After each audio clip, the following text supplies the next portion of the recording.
Me personally, my signs started, from an early age. I think what I loved just kind of fell into my lap.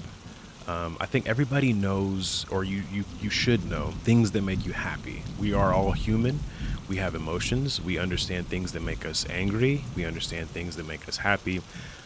We understand things that kind of get us giddy, but we understand the excitement of possibility. I think everybody has, at one point in time, had that excitement of what if? What if? I mean, we ask people all the time, in a perfect world, dot, dot, dot. And I always wonder, why does it have to be a perfect world? Why is this current world and this current reality that you're living in, why is that not the perfect world? Things may not always go the way that you planned, but things go exactly how they should. Who is to say this isn't the perfect world? I had great, great, great examples growing up. One of probably my biggest examples of just flat out entrepreneurship was my father.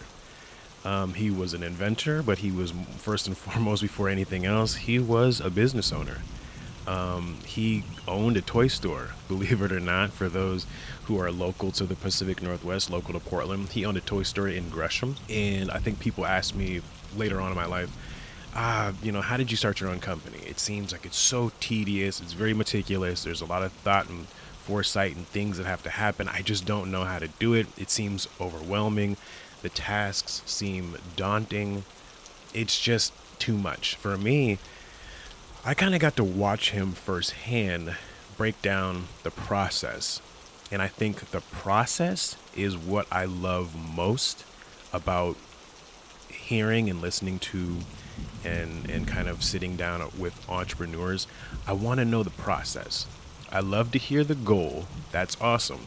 But I want to know, what's your process? What was it?